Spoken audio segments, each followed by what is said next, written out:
10,000 feet की ऊंचाई और -55 डिग्री सेल्सियस का तापमान, हड्डियों को गला देने वाली ठंडी हवाएं, बल्कि चीर के निकल जाने वाली हवाएं, और बर्फ से ढकी पहाड़ियों में बगैर किसी गर्म कपड़े में इस तरह से साधना करना। क्या रगों में खून जमा देने वाली ठंड में इस तरीके से बैठ पाना किसी आम आदमी के लिए मुमकिन है? हुसैन, इन्हें ये ताकत इनकी साधना से ही मिली है। योग से शरीर को वो बल मिलता है जो मुश्किल हालात से भी लड़ने में शरीर को तैयार कर देता है। देखिए और याद कीजिए, स्वामी रामदेव भी लेह में बर्फ के बीच 17,500 फीट की ऊंचाई पर शीर्षासन कर चुके हैं। वो तस्वीर भी आपके सामने है। बिल्कुल, उसे कौन भूल सकता है। और एक तरफ ये योगी हैं और दूसरी तरफ वो लोग हैं जो जरा सी सर्दी बढ़ते ही रजाई कंबल में दुबक जाते हैं। जोड़ों अब करें तो क्या, हम सब उसी कैटेगरी में भी आ जाते हैं। लेकिन योग ने हमें भी बहुत कुछ बदल दिया है, हमारे अंदर भी बदल रहा है।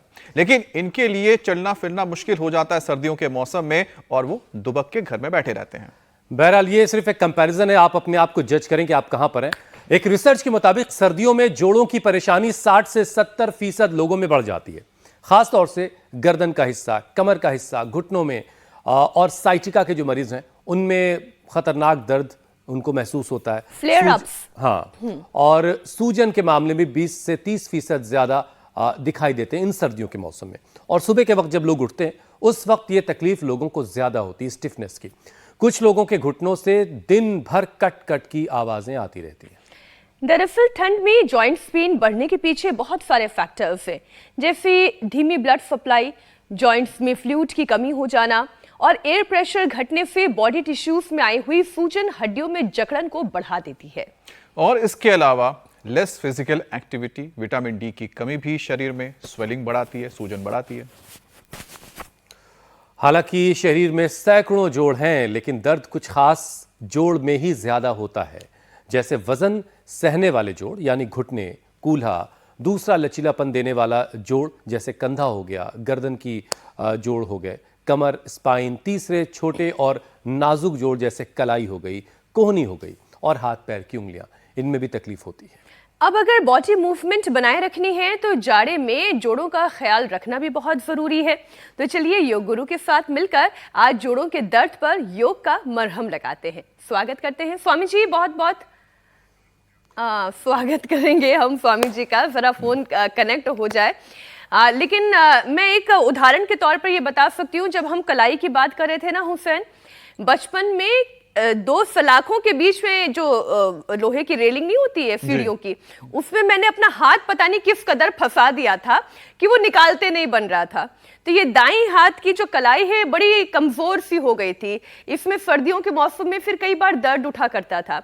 2-3 बार पहलवान के पास भी गए कि जरा इसको ठीक करवा दिया जाए, लेकिन आराम नहीं मिला।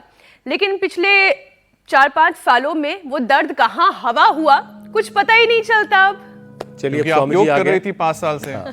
स्वामी जी प्रणाम, बहुत बहुत स्वागत है। स्वामी जी, हमने शुरुआत में प्रणाम स्वामी जी, आपकी तस्वीर भी दिखाई और एक योगी जी की तस्वीर भी हमने दिखाई। आपने कैसे बिल्कुल ठंड में जमा देने वाली सर्दियों के बीच कभी योग किया था, और एक आजकल योगी बाबा की तस्वीरें बड़ी वायरल हो रही, -55 डिग्री सेल्सियस के तापमान में वो योग साधना कर रहे हैं। तो हमने लोगों को ज़रा बताने की कोशिश की है कि योग के ज़रिए आप अपने बॉडी सिस्टम को कैसे कंट्रोल कर सकते हैं, सर्दी में भी आपको सर्दी ना लगे और गर्मी में भी आप गर्मी से परेशान ना हो। जरा एक बार वीडियो दिखा ही देते हैं। स्वामी जी, ये वीडियो एक बार फिर से हम आपके लिए स्क्रीन पे ला रहे हैं। ये गजब का वीडियो दिखाया आपने जी। 10,000 फीट से ज्यादा की ऊंचाई से नहीं होगा, धीरे धीरे योग में, जप में, तप में, साधना में ढलना पड़ता है। -55 डिग्री सेल्सियस का ये तापमान और उसमें योग साधना। स्वामी जी, यहाँ मैदानी इलाकों में तो टेम्परेचर 5-6 पहुंचते ही लोगों की जो है हवा जो है वो टाइट होने लगती है और सारी एक्टिविटी बिल्कुल से धरी की धरी रह जाती है और रजाई कंबल में लोग दुबक जाते हैं। अब जरा आप ये समझाइए स्वामी जी कि लेह में 17,000 फीट की ऊंचाई पर आपने शीर्षासन किया, गरुड़ासन आप कर चुके हैं, और खबर यह भी है कि इस शीतकाल में 27 साधु बद्रीनाथ में तप करने वाले हैं। तो आखिर स्वामी जी, रगों में खून जमा देने वाली इस सर्दी में जो उन इलाकों में पड़ती है, उसमें कैसे ये योग साधना आपने की, या जो साधु महात्मा होते हैं वो लोग कैसे ये कर पाते हैं? ये गर्मी कहां से लेते हैं आप लोग? एक तो प्राण को नियंत्रित करना पड़ता है, प्राणायाम, लंबा गहरा श्वास भाई तो उसको कुंभक कहते हैं। और 1 मिनट से लेकर के ऐसे 2 मिनट तक तो कुंभक करते हैं, आभ्यंतर कुंभक। श्वास भर के रोक के रखा, जैसे हम एक बार श्वास भर के और उसी में ही एक सांस भरा और उसी में 25 जब ऐसे दंड लगा देते हैं ना, ऐसे ये एक सांस भरा और एक सांस भर के उसी में ऐसे 25 दंड लगा दिए ऐसे, ये तो शरीर में अप्रतिम गर्मी, शक्ति, ऊर्जा पैदा हो जाती है। एक सांस में ही 10, 20, 25, 50 तक हम ऐसे दंड बैठक लगाते हैं। श्वास भर के रोक के रखा और उसी में ये अभ्यास चल रहा है। ऐसे सीधे बैठ करके यूं श्वास रोक लिया, इसको कहते हैं अभ्यंतर प्राणायाम। दूसरा श्वास को बाहर छोड़ दिया,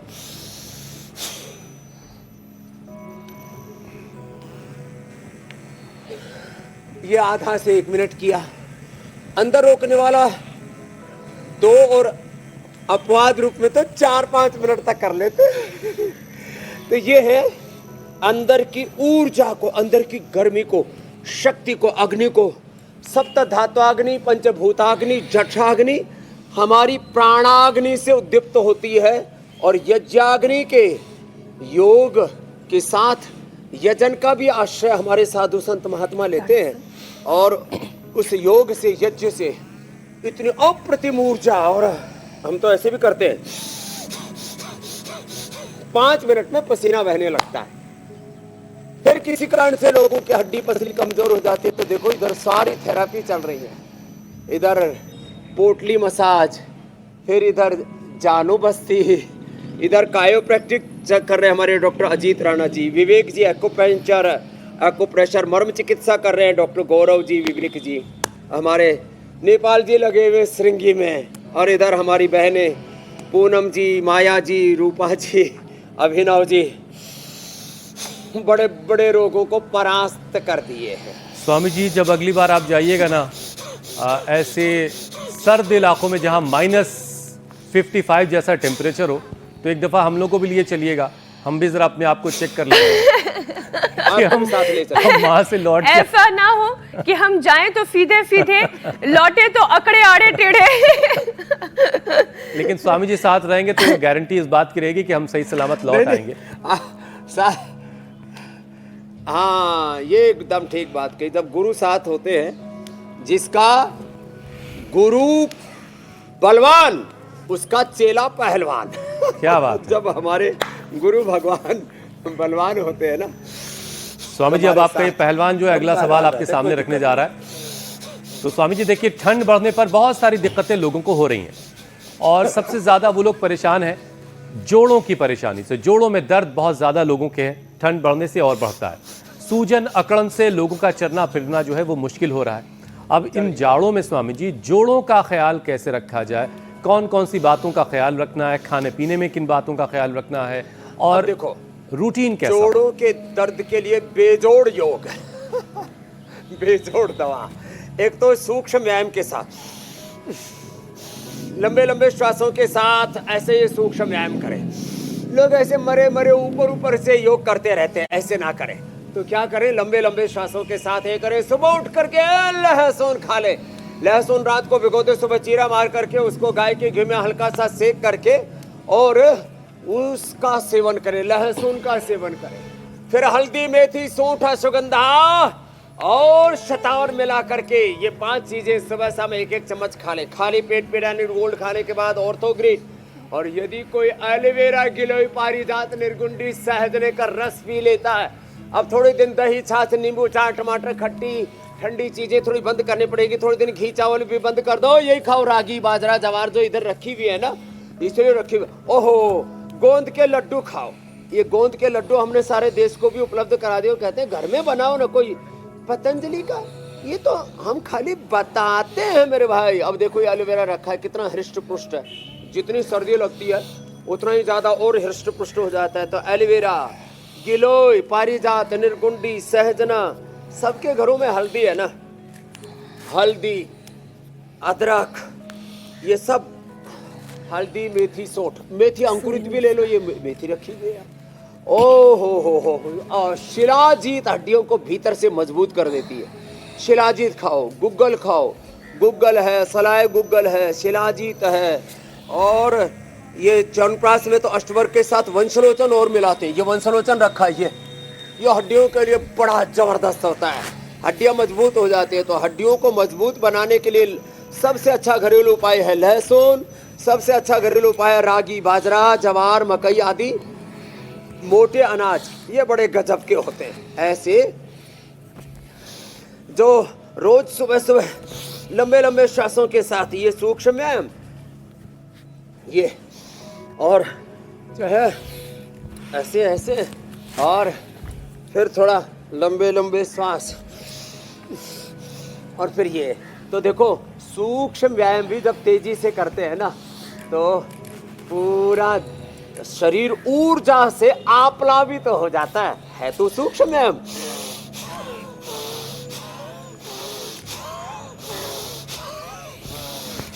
अब लोग कैसे करते हैं? ऐसे बैठे बैठे ऐसे टांग हिलाते रहते हैं, नाम चारे सा, गांव की भाषा में पोत सा, उलाहना सा उतारते हैं। ऐसे उलाहना उतार योग नहीं करना, पोत उतारने वाला योग नहीं करना, पूरा जोश खरोश के साथ, उत्साह के साथ, लंबे लंबे श्वासों के साथ ऐसे योग करना। और जब ये योग हो जाएगा ना पूरा, फिर आप जो है फिर जोगिंग करने योग्य हो जाएंगे, फिर सूर्य नमस्कार करने योग्य हो जाएंगे, फिर ये बटरफ्लाई भी हो जाएगी। हम तो बटरफ्लाई और स्कंध संचालन एक ही साथ कर लेते हैं, तो इससे एक बार जोड़ खुल जाएंगे। फिर पूरी बॉडी को खोलने के लिए, पूरी बॉडी की स्ट्रेचिंग के लिए, चलो खड़े हो जाओ। हाँ, ये तो पूनम को बचपन से एलर्जी और अस्थमा हो गया था। ये पूनम, ये माया की काया भी गड़बड़ हो गई थी, अब तो पूरी योग माया हो गई है। ओहो, ऐसे ही अब ये बालक है अभिनव, इसको देखो इसी उम्र में डायबिटीज के लक्षण आ गए थे, प्री डायबिटिक हो गया था। सबको अब अर्थराइटिस से, अस्थमा से, वात पित्त कफ प्रदोषों से, मधुमेह से, मोटापा से, थायराइड से, कोलेस्ट्रॉल से, हार्ट डिजीज से, लिवर किडनी फेलियर से, एसएलएमएस ऑटोइम्यून डिजीज से। ये हाँ, एक बात सुनो, शरीर 99% ऑटोनॉमिक सिस्टम पर चलता है। जब योग करते हैं तो बॉडी ऑटो पायलट पर आ जाती है, और मन तो 99% हमारे इच्छा से चलता है। तो तन और मन में डिफरेंस है। शरीर को हम जब योग करते हैं तो वो ऑटो पायलट पर चला जाता है, तो कोई बीमारी, ऑटोइम्यून डिजीज, कोई रोग नहीं होगा। अपने आप शरीर की क्रियाएं नैसर्गिक रूप से होती रहेंगी, और योग से तन के साथ फिर अपना मन अपने वश में हो जाता है, और हम अपने शरीर, इंद्रियों और मन पर, आत्मा पर विजय पा लेते हैं, और आत्म विजेता होकर के सब रोगों पर विजय पा लेते हैं। ये पूरी फिलोसफी कह दी। और जिनके शरीर अभी ऑटो पायलट मोड में नहीं है, साथ उठ करके ताड़ासन, ताड़ासन, चक्रासन, सूर्य नमस्कार करो। स्वामी जी, जिनके शरीर अभी ऑटो पायलट मोड में नहीं है, उन्होंने आपको अपना पायलट बना रखा है, और आपके सहारे वो अपने ज़िंदगी को उड़ान देने की कोशिश में लगे हैं, और योग धीरे धीरे शामिल करके वो भी जो है ऑटो पायलट मोड में आ जाएंगे। लेकिन आपका जो सानिध्य है, आपका जो साथ है, उन्हें ज़िंदगी में कामयाब करेगा, सेहत के मामले में तो ज़रूर करेगा। स्वामी जी, सर्दियों में जॉइंट्स की प्रॉब्लम बढ़ने के पीछे देखिए बहुत सारी वजह होती हैं, और इसमें सबसे पहले नंबर पर ये बात आती है ब्लड फ्लो का, शरीर में खून की सप्लाई का धीमा हो जाना। इसकी वजह से हाथ पैरों तक खून कम पहुंच पाता है, कम तापमान में नसें थोड़ी श्रिंक हो जाती हैं, सिकुड़ जाती हैं, जिससे जोड़ों तक ऑक्सीजन और पोषण भी पूरे तरीके से नहीं पहुंच पाता, और फिर वो उसमें अकड़न आने लगती है, स्वेलिंग बढ़ जाती है कई बार। तो स्वामी जी, जोड़ों तक ब्लड सप्लाई वैसे ही प्रॉपरली होती रहे जैसे गर्मियों के मौसम में होती है, इसके लिए क्या किया जाए? एक तो थोड़ा जोगिंग करना, कम से कम 2 पोज, एक ये पहले धीरे धीरे, बाद में तेजी से, चलो होले होले करो, फिर तेजी से।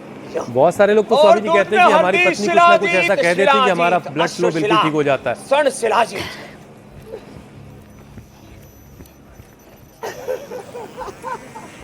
नहीं, बचपन में तो ब्लड फ्लो अच्छा होता था स्वामी जी। जब माँ बाप से चांटे पड़ते थे ना, तो अपने आप ब्लड फ्लो ऊपर से लेके नीचे तक चलता रहता था। गर्म ऐसे हो जाता था इंसान, नहीं? आधी बीमारियां तो आप बातों से ही ठीक कर देते हो। कुछ लोग उल्टी पुल्टी बातें करके लोगों को बीमार कर देते हैं, लोगों को निराश, हताश, उदास, मायूस कर देते हैं। आप यहाँ से पॉजिटिव वाइब्स छोड़ते हो इंडिया टीवी से, पूरे इंडिया में, पूरे हिंदुस्तान में नहीं, पूरे जहान में। और ये बात आपको बताता हूँ, देखो, जो सुबह सुबह ऐसे उछल कूद करो, थोड़ा दौड़ लगाओ। आज मैं देख रहा था, मैं जब बहुत तेजी से दौड़ता हूँ तो 1 मिनट में 1 किलोमीटर, और मध्यम दौड़ा तो 3 मिनट में 1 किलोमीटर की दौड़। कितनी देर में? 3 मिनट में। तो फिर कहाँ ब्लड फ्लो जमेगा? फिर ये सुबह सुबह ये खा लेता हूँ, ये इम्यूनोग्रिट गोल्ड, करक्यूमिन गोल्ड, स्वर्ण शिलाजीत, अश्वशिलादि, और थोड़ा केसर, थोड़ा च्यवनप्राश, थोड़ा कोलेजन प्राश। ना बूढ़े होंगे और ना चमड़ी पर झुर्रियां पड़ेंगी।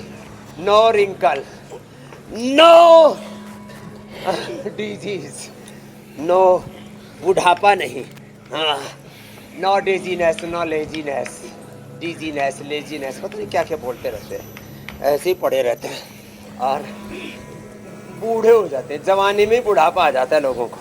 तो ऐसे करेंगे तो ये समस्याएं नहीं रहेंगी। फिर कम से कम ये भुजंग आसन, ये तो सबको 10-20 बार से लेके 100 बार कर लेना बड़ी। और फिर लंबे लंबे सांस लें। तेलों में तेल बदले, सरसों का तेल या तिल का तेल ही खाए, रिफाइंड ऑयल बदल दे, या गाय का घी खाए। हाँ, लंबे लंबे श्वासों के साथ ऐसे थोड़ा हनी खाएं, जैसे आपने कल बताया था। कितनी अच्छी अच्छी चीजें। लहसुन, सर्दी भी नहीं लगेगी, ब्लड सर्कुलेशन बढ़िया, फर्स्ट क्लास। अंकुरित मेथी, मेथी की सब्जी, और राजस्थान में तो मेथी की सब्जी और अदरक की सब्जी गाय के घी में भून करके बनाते तीनों ही। मैंने स्वामी जी अभी 2 दिन पहले ही बनाई है। और एलोवेरा की सब्जी, जो राजस्थान में खूब खाई जाती है। हाँ। जो मोटी वाली मिर्च होती है, गजब की होते हैं। और उसके साथ अच्छे से मेथी जो है भीगी हुई, और फिर वो मेथी मिर्च की जो सब्जी, स्वाद का स्वाद, सेहत का खजाना, मजा आ जाता है। बस 1-2 रोटी के साथ लगता है किसी और सब्जी की जरूरत ही नहीं है। फिर रजाई की, कंबल की, स्वेटर की भी जरूरत नहीं पड़ेगी। एक विषय और ले लेती हूँ स्वामी जी। एकदम ठीक कहा। ठंड में जोड़ों का लिब्रिकेशन यानी कि फ्लूइड गाढ़ा होने लगता है, और जब ये फ्लूइड गाढ़ा होता है तो फिर परेशानी बढ़ती है, क्योंकि इससे जोड़ों की चिकनाई कम होने लगती है और फिर जॉइंट्स आपस में टकराते हैं, जिससे दर्द बढ़ता है। तो स्वामी जी, इस परेशानी से कैसे निपटा जाए? ये जो जॉइंट आपस में टकराते हैं ना, अंदर का कार्टिलेज कम पड़ जाता है, और कार्टिलेज कमजोर ना पड़े तो उसके लिए एक तो खाली पेट गोधन अर्घ पिया करें। तो जो पेन बढ़ाने वाले तत्व है ना, वात जिसको कहते हैं, जिसको RA, CRP, ANA, AVN, HLB27, uric acid, ESO, जितने भी पेन मार्कर्स हैं वो निकल जाएंगे गोधन अर्घ पीने से। और फिर गोघृत पियो, उससे अंदर हड्डियों के अंदर लुब्रिकेशन, मसल्स, बोन्स, सब पूरा शरीर एकदम टनाटन रहेगा। गाय का घी या वर्जिन कोकोनट ऑयल या तिल का तेल या बादाम रोगन खाली पेट पी लेना है। ओहो। और फिर हमने तो साइंटिफिकली प्रूव कर दिया है, हम ऑर्थोग्रिट देते हैं। ऑर्थोग्रिट हमने पाउडर भी बना रखा, ऑर्थोग्रिट लिक्विड भी और ऑर्थोग्रिट बटी भी है। ऑर्थोग्रिट देते हैं, उससे घिसे हुए कार्टिलेज वापस आ जाते हैं। तो ये मेरुदंड के लिए भुजंग आसन, मरकट आसन जरूरी था, हमने करवा दिया। बाकी सर्दियों में लोग मुठिया भी बहुत जाते हैं, तो ये कम से कम बैठ के स्थित कोण आसन, चक्की आसन रोज ही करवा देते हैं हम। ये अर्धहलासन, पादवृत्तासन, द्विचक्रिकासन, पूरा 1 राउंड तो हम पूरा करवा देते हैं। लगभग 100 अभ्यास करवा देते हैं हम बातों ही बातों में। हाँ, व्यायाम, आसन, प्राणायाम, ध्यान और छोटे छोटे उपाय। एक वाक्य कहता हूँ, छोटी छोटी बातों पर ध्यान देने पर बड़े बड़े परिणाम, बड़ी बड़ी उपलब्धियां हमारे जीवन में होती हैं, और छोटी छोटी बातों की अनदेखी करने पर बड़े बड़े दुष्प्रभाव, ब्लंडर, जीवन में डिजास्टर, संकट, संघर्ष, चुनौतियों से हम घिर जाते हैं। तो इसका ध्यान रखें, रोज छोटी छोटी बातें जो बताते हैं उनका ध्यान दें, और छोटी छोटी ऐसी बातें जो आपके सेहत के लिए खतरनाक हो सकती है उनसे बचें। और जो लोग अब भी ध्यान नहीं दे पा रहे हैं, बहाना ये बना रहे हैं कि वक्त नहीं है, रोज जिनको 24 घंटे में 48 घंटा चाहिए और ऊपर वाले से जिद किए बैठे कि भाई हमें 48 घंटे दो तभी हम योग करेंगे, वो स्वामी जी को देखें। वो इसी 24 घंटे में अपने संस्थान के सारे काम करते हैं, बच्चों की पढ़ाई लिखाई, लोगों का इलाज और तमाम और सारी दुनिया भर की जिम्मेदारियों के साथ योग करना किसी रोज़ नहीं छोड़ते। आपके घर में आरओ है, उसका कार्टेज 1.5-2 महीने में बदलता है। आपकी किडनी का ख्याल आप कैसे रखते हैं? आप अपनी कार की सर्विसिंग कराते हैं, उसमें ऑयलिंग ग्रीसिंग के लिए देते हैं हर दूसरे तीसरे महीने पर, लेकिन अपने शरीर का आपको ख्याल नहीं रखना है, तो फिर आप ही समझिए कि आने वाले वक्त में क्या होगा। बहरहाल स्वामी जी थोड़ी सी ये नसीहत सी थी, दे दी ऐसे ही। स्वामी जी, इससे जुड़ा एक और सवाल है जो बात मीनाक्षी कर रही थी कि ठंड में जोड़ों का जो कार्टिलेज है वो उसमें ड्राइनेस आने लगती है, वो थोड़ा सूखने लगता है, उससे ऑस्टियो आर्थराइटिस के केस बढ़ते हैं, उसकी शुरुआत होती है। स्वामी जी, आयुर्वेदिक नज़रिए से क्या ऐसा कोई तेल है या कोई मालिश, औषधीय मालिश है जिससे जॉइंट्स में ये जो सिनोवियल फ्लूइड होता है ये दोबारा एक्टिव हो सके, दोबारा प्रोड्यूस हो सके? देखो, अभी मैंने बोला रिफाइंड ऑयल छोड़ो, ये तिल का तेल है। सारे देश को हमने ये तिल का तेल उपलब्ध करा दिया है। ये तिल का तेल पी भी लेना चाहिए, 1 चम्मच तिल का तेल ऐसे ही पी लीजिए।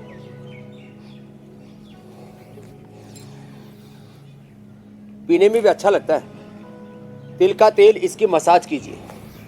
तिल का तेल अब नहाने से पहले ऐसे लगा लो, ओहो, पूरा शरीर चमकने दमकने लगेगा। पानी फिर फिसल जाएगा स्वामी जी। इसके ऐसे मसाज करके अपने हाथ, अब मसाज करने वाले सबको थोड़ी ऐसे पतंजलि वेलनेस सेंटर की तरह, योगराम की तरह सबको मिलेंगे। चमक दमक आ गई पूरे चेहरे पर भी, और फ्री की मसाज एक ही व्यक्ति से मिल सकती है।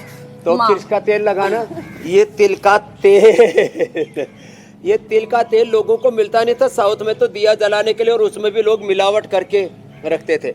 हमने तिल का तेल, गाय का घी, ये सब कुछ शुद्ध इसलिए उपलब्ध कराया। सच में ये हमारी औषध है। तो तिल का तेल जो घरों में यूज करेंगे, अब आज से जिनको भी जोड़ों में दर्द है, जिनको भी डायबिटीज है, जिनको भी स्किन प्रॉब्लम्स हैं, जिनकी भी इम्यूनिटी लो है, और जिनके भी शरीर में ठंड बहुत लगती है, इम्यूनिटी कमजोर है, वो सब तिल का तेल ले आओ या सरसों का तेल ले आओ। लो, अपना तेल बदलो। तेल के नाम पर बड़ा घालमेल चल रहा है। तो ये तिल का तेल, ये जबरदस्त है अर्थराइटिस के लिए। और इसी में छोंक लगाएं, इसी को खिचड़ी में डाल करके खाएं, और एक घी जैसा टेस्ट है। आप पराठे में डाल करके, रोटी पर डाल करके खाना तिल का तेल, ऐसा घी जैसा टेस्ट है इसका। तिल तो ऐसे ही खाने में भी अच्छा लगता है, उसी का तो तेल है ये। तो इससे शरीर भी ऐसे ही चमकता दमकता रहेगा। देखो, स्नान के पहले लगा लो, और जोड़ों, ये जो स्किन की जो छिद्र है ना, इन पर ये तेल लग जाता है तो ठंड भी अंदर नहीं घुसती। देखो, हमारा कोई रोआ खड़ा नहीं हो रहा, और नहीं तो थोड़ी सी सर्दी लगती, कुड़कुड़ी बन जाती है, रोंगटे खड़े हो जाते हैं। तो ये है महिमा तिल के तेल की। इसमें थोड़ा सा अजवाइन, इसमें लहसुन, और फिर धतूरा, भांग, और अमरबेल, और लहसुन, ये सब पका करके ना, एलोवेरा, ये सब पका करके तेल बना लो, उसको लगा लो। रेडीमेड पीड़ांतक तेल, महानारायण तेल आदि हमने उपलब्धि करा रखा है। पीड़ानिल ऑयल, पीड़ानिल तेल, पीड़ानिल ऑइंटमेंट, पीड़ानिल गोल्ड, ऑर्थोग्रिट, ये सब है। मुंह का भी टेस्ट ऐसा लगता है जैसे मगज, ड्राई फ्रूट्स सब खा लिया हो ना तिल का तेल खाने के बाद, ऊपर से चुटकी नमक और तेज गर्म पानी पी लेना, पूरा शरीर तरोताजा रहेगा एकदम। अंदर से भी चिकना, ऊपर से भी चिकना। कर लेना। अच्छा स्वामी जी, एक और रिपोर्ट का हवाला देते हुए प्रश्न रख देती हूँ आपके सामने। लंबे वक्त तक ठंड में रहने से बोन मिनरल डेंसिटी कम होने लगती है। क्या सूर्य नमस्कार करने से या कोई खास योगाभ्यास ऐसा है जिससे हड्डियों में कैल्शियम एब्जॉर्प्शन बढ़ाया जा सकता है?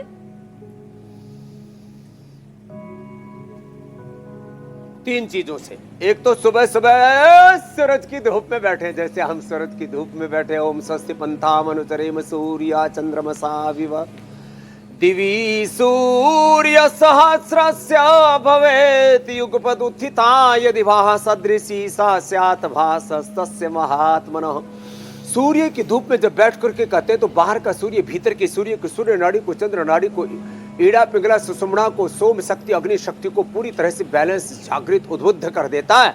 और सूरज की धूप में बैठ करके एक तो ये करना, इससे हड्डियां मजबूत रहेंगी। विटामिन डी नहीं, इससे विटामिन डी, B12, कैल्शियम और फास्फोरस आदि का एब्जॉर्प्शन ठीक हो जाएगा। दूसरी बात, दूध दही घी खाओ, दूध दही घी खाना पड़ेगा। Junk food, burger, pizza, cold drinks, ice cream, आड़ कबाड़ खाते रहते हैं। मैं कहता हूँ ये सब बंद करो, ये सब पैसा सेविंग करो और सेहतमंद चीजें खाओ। तो सूरज की धूप में बैठो, दूध दही छाछ खाओ पियो और बाजरे की रागी की रोटी खाओ, इसमें नेचुरल कैल्शियम होता है। सुबह या दोपहर को वो भी खा लेना। आजकल सीताफल आता है, उसमें भी कैल्शियम भरपूर होता है। तो रागी, जवार, बाजरा, सिंघाड़ा, चौलाई, इन सब में कैल्शियम भरपूर होता है। दूध दही छाछ में कैल्शियम, फास्फोरस आदि भरपूर होता है। हड्डियां मजबूत रहेंगी। बोन डेंसिटी, हड्डियों का घनत्व तो इसको कहते हैं हिंदी में। तो हड्डियां अंदर से खोखली नहीं होंगी, दीमक की तरह अंदर से हड्डियां खोखली हो जाती है, जैसे दीमक खा जाती है ना लकड़ी को। तो हमारे शरीर की ये जो लकड़ियां है ना, ये ठीक रहेंगी। हमारा फिर ये जो फर्नीचर ठीक रहेगा तो शरीर रूपी इमारत मेरे भाई हुसैन जी बढ़िया रहेगी फिर। बिल्कुल स्वामी जी, बिल्कुल।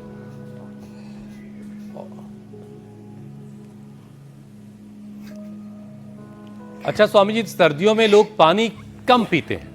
अब लोगों को प्यास भी जाहिर है कम लगती है, तो पानी कम पीते हैं। अब इसकी वजह से कई बार लोगों का शरीर जो है वो डिहाइड्रेट हो जाता है। अब डिहाइड्रेशन की वजह से मसल्स में ऐंठन और टफनेस थोड़ी सी टाइट हो जाती है मसल्स। तो क्या सुबह के वक्त सूर्य की रोशनी में योग करने से इलेक्ट्रोलाइट्स बैलेंस रहते हैं, इसका बैलेंस बेहतर होता है, और मसल्स की फ्लेक्सिबिलिटी को बढ़ाने के लिए क्या किया जाए? देखो, दो चीजें बताता हूँ। 99% लोग या तो ज्यादा पानी पीते हैं। आजकल एक ये भी, खूब पानी पियो। अरे बेवकूफो, खूब पानी पियो, खूब घी खाओ, खूब दूध पियो, सभी गलत बातें हैं। ज्यादा घी खाओगे गड़बड़, ज्यादा घी दूध, ज्यादा खाना खाओगे गड़बड़, ज्यादा पानी पियोगे वो भी गड़बड़। ज्यादा पानी पीने से वाटर रिटेंशन, इन्फ्लेमेशन, शरीर में लोगों को पानी पानी भरा हुआ है। वैसे ही 70% तो पानी होता है और ऊपर से और बढ़ जाता है। कुछ तो 1-1 क्विंटल पानी लेके घूमते रहते हैं। दूसरा, कुछ लोग बहुत कम पीते हैं पानी। कम पीना भी खतरनाक, ज्यादा पीना भी खतरनाक। इसलिए मीनाक्षी जी बोलती है ना, योग सकुर कर्माणि संगम त्यक्त्वा धनंजय सिद्ध सिद्ध्यो समो भूत्वा समत्वम योग उच्यते। ये योग है, यही कुशलता है। योग कर्मसु कौशलम। तो कम भी पानी नहीं पीना, ज्यादा भी नहीं पानी पीना। अच्छा, एक काम और होता है, ये सर्दियों में एक तो कम पानी पीते हैं, सूसू जाना पड़ेगा। थोड़ा गर्म पानी पिया करो, उसमें हल्दी, अदरक, लौंग, इलायची, हनी, केसर आदि डाल करके पिया करो।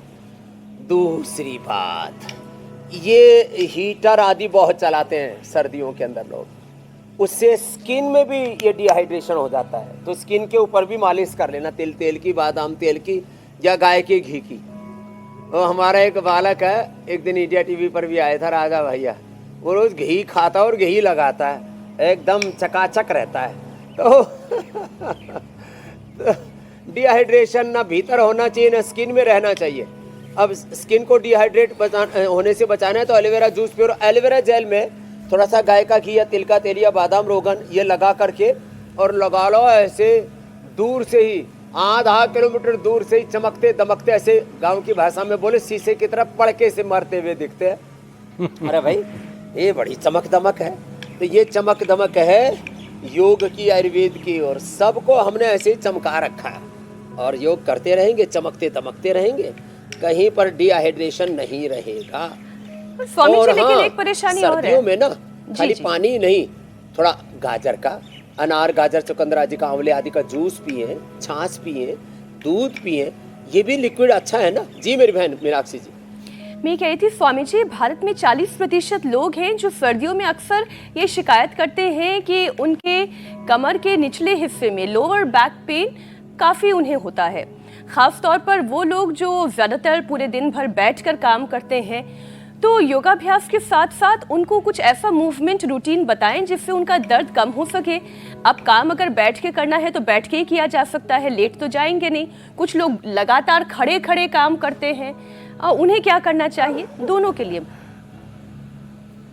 तो एक तो सुबह उठ करके ना ये ऊपर ये करके जाए 10, 20, 25, 50 बार रोज करवा ही देते हैं हम। एक तो ये करें, इससे मूवमेंट अच्छा रहेगा कमर का, हिप जॉइंट का, और जो है पूरा नीचे फाउंडेशन अच्छा रहेगा और ऊपर शरीर की बिल्डिंग भी ठीक से खड़ी रहेगी, कुल्लों के ऊपर, टांगों के ऊपर।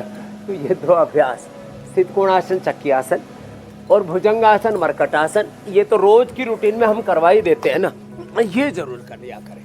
एक भुजंगासन और एक मरकटासन, तो ये रोज एक बार सुबह सुबह करके ही चले जाया करें, और कुछ ना हो तो इतना तो जरूर कर लेना। ये गजब है साहब, आज इतना बता दिया है कि आज के बाद अब किसी की कमर का कबाड़ा नहीं होगा, कोई बखेड़ा नहीं होगा।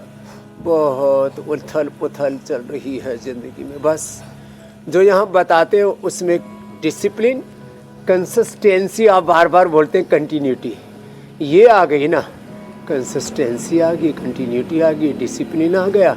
छोटी छोटी बातें जो यहाँ से बताते हैं उनका पालन कर लिया तो जीवन ही संवर जाएगा ऐसे। और जो 100 साल तक जवान रहना चाहते फिर वो ये लगाना, इसको कहते हनुमान दंड, होले होले यो ऐसे और यो, और वह जो थोड़े तेज से करना चाहें तो ऐसे कर लेना, ऐसे कर लेना। इसके लिए तो फिर घुटने भी, कमर भी और शरीर 100 साल तक नीचे पूरा, ऊपर पूरा, ये बड़ी बात। तो ऐसे जिंदगी ही संवर जाएगी पूरी।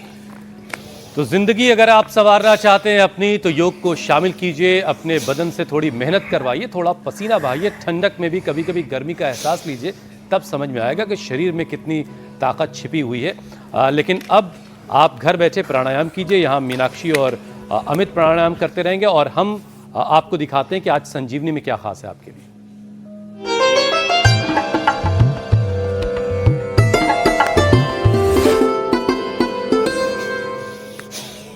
संजीवनी एक खास सेगमेंट जिसे हमने आपके लिए खास तौर से शुरू किया है। आपके अपने शहर, अपने इलाके में जो आपके नुस्खे हैं उसे हम रोज़ाना शामिल करते हैं, ताकि आपके शहर का जो नुस्खा है वो देश और दुनिया को राहत और आराम दे सके। तो आज हम आपको बताने जा रहे हैं कि आज का नुस्खा किसने भेजा है। सीतामढ़ी बिहार से मौसमी मिश्रा ने एक वीडियो भेजा है, देखिए उसे आप। केला है हमारे यहाँ, इसको अमरलता भी कहते हैं।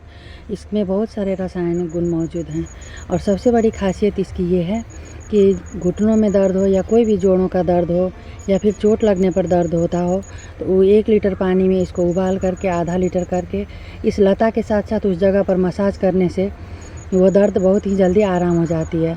और ये हमारे यहाँ ऐसे झाड़ियों में कहीं भी आसानी से उग जाते हैं और हमें उपलब्ध हो जाती है।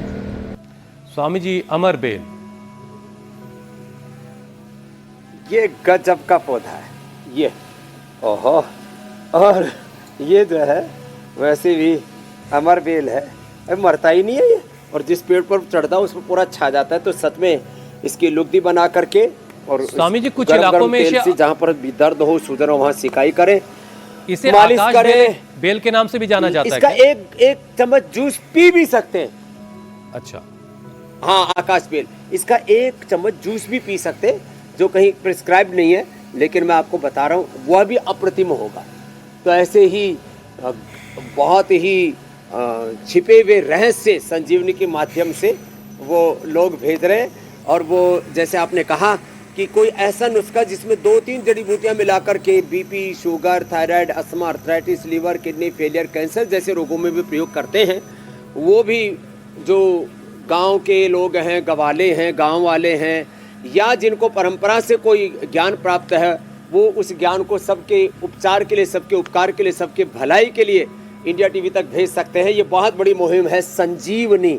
सच में इससे अपनी ऋषियों को बार विरासत फिर से को स्वामी जी, गौरव मैं मिल रहा है दर्शकों को याद और दिला देता हूं। प्रकृति से लोग अपना उपचार कर रहे हैं, क्योंकि उपचार अभी हो तक रहा है। संजीवनी में ज्यादातर पौधों से जुड़े वीडियोस आ रहे हैं, अलग अलग पौधों की बेल के बारे में लोग बता रहे हैं, लेकिन जैसा कि स्वामी जी ने कहा, अलग अलग जड़ी बूटियों के मिश्रण से अगर कोई दवा आपके इलाके में तैयार होती है जिससे किसी खास बीमारी में लोगों को राहत मिलती है तो उसके बारे में भी हमें बताइए। पौधों का तो बहुत सारा जिक्र हो चुका है, लेकिन कुछ और जड़ी बूटियों के इस्तेमाल से अगर आपके इलाके में कोई इलाज होता है तो हमें उसका इंतजार है। स्वामी जी, अब आपसे इजाजत लेने का वक्त हो गया है। प्रणाम स्वामी जी। बहुत बहुत प्रणाम, धन्यवाद। बहुत बहुत शुक्रिया स्वामी जी।